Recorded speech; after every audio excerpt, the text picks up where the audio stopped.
Never heard of this actress before, but it surely cannot be her voice. Not a chance in any way. That's Whitney's voice. Absolutely. If it comes out, it is the other girl's voice. Don't worry about acting. Like, light up Vegas. Like, you are one of the best singers in the world. Okay, Michael, we are just about to watch I Want to Dance with Somebody trailer 2. What are your thoughts? You've seen the first trailer. What are we in for? Yeah, well, yeah, without a doubt. She's on the Mount Rushmore of greatest musicians of all time. One of the GOATs. So, yeah, man, I'm keen to check it out whenever you are.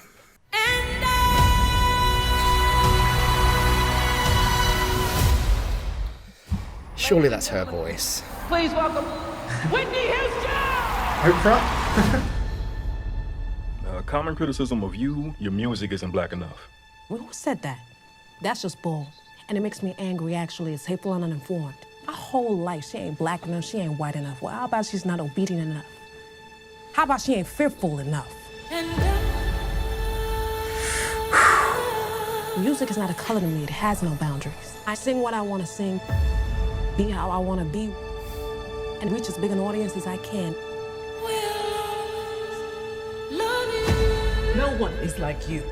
You can sing. Whitney, your daddy's princess. We're building something here, so you just keep singing. Daddy, my money. I trusted you. You were meant to look out for me.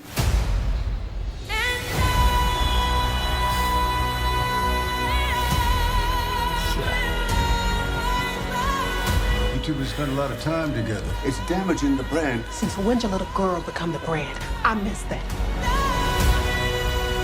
Don't even worry about it. You're Whitney Houston. What was it like? That love. Millions of people.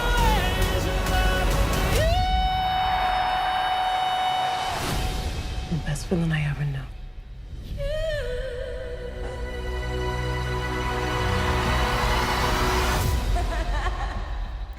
All right, man, kick us off. What did you think? I'm so on board for that film. It looks pretty good, right? 5 seconds in, I'm still feeling goosebumps. Like, I love her voice. Her voice is amazing. I can't, this surely cannot be.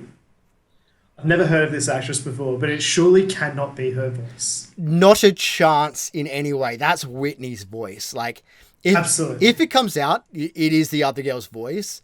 Don't worry about acting. Like, light up Vegas. Like, you are one of the best singers in the world. Like, I think there are so many recordings of Whitney that is going to be her for the majority of the film. They'll do something like in the Elvis biopic that came out earlier this year, the first half of the movie was the actor doing the voices, but as soon as it moved into the second half and he's really successful, they had so many recordings of Elvis that they ended up just using that and he was just lip syncing to it.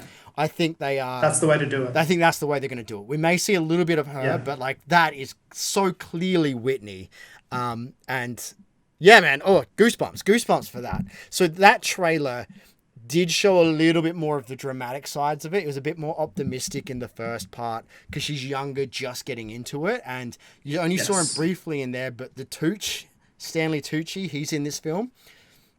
I don't know if you saw him, but he looks like he might be like her manager or something like that helps bring her up.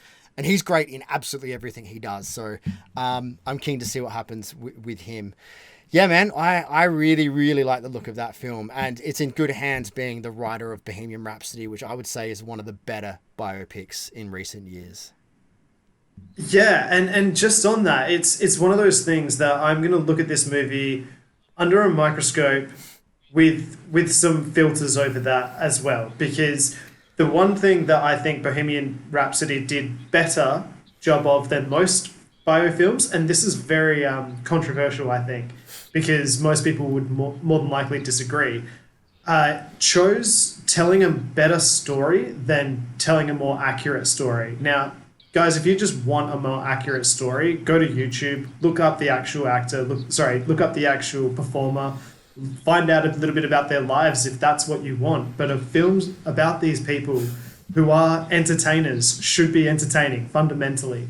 So if they need to sidestep a couple of the plot points in somebody's life or rearrange the order of which things happen to make a more coherent story, do it. Like, it makes it a better story. It is funny that you say that, as someone who is yet to see Weird, the Al Yankovic story. Yeah. When you want to prioritize a good film as opposed to necessarily the accuracy of the biopic, then that's the top dog. And it's going to be tough for this movie to compete with something like that. But yeah, I think obviously they're going to embellish a few things and they're going to stick a few things together for the sake of entertainment, and I'm fine with that. I think just not only we're going to be on an emotional roller coaster, because anytime she sings, you feel it like down your spine. But ultimately, we know where this story is going to end as well, and it's gonna be a really tough watch. But like, there's few singers that deserve a musical biopic that hasn't had one yet as much as she does. They also did a good job of showing the more cleaner side of Whitney Houston in this trailer. Like, there was no dark side of her life that we could see her being swallowed on. You know, like, she very much was a victim in her own life, and they kind of touched on it in a few pieces of dialogue in the trailer with her dad, but not so much with her husband and anything that happened in that life. Yes. So I think that's where the movie will shine, and fantastic. Do not show that to us in the trailer, because that's something that we want to be engaged with when we're actually watching the movie. Yes, definite props to the trailer company that put this together, because it was the second trailer that we got, and we're only about a month out from that movie coming out, and yeah, we know there are so many elements of that movie that's gonna happen that we didn't see yet. They touched on briefly like the stress and the weight that's on her shoulders, but we haven't yet seen how she reacts to that at all. So I think it's such a massive part of her life that they will go into it. But yeah, definitely give them props for leaning to the more aspirational and inspirational side of her in the trailers, as opposed to the things that was her downfall. But really, like, who wants to be remembered for that side of things when she should be remembered for so much more? So yeah, man, that was great. I was really on board with that one. Same here. Like, so that was obviously one of the best trailers I think I've seen for a bio film in quite some time. I'm very excited to see more like that. But if you guys are also excited to see stuff like that, feel free to check out this one right here or that one right there. Yes. Yeah. Good work, man. Absolutely. So, cool, man. We'll leave it there. We'll see you tomorrow for the next one.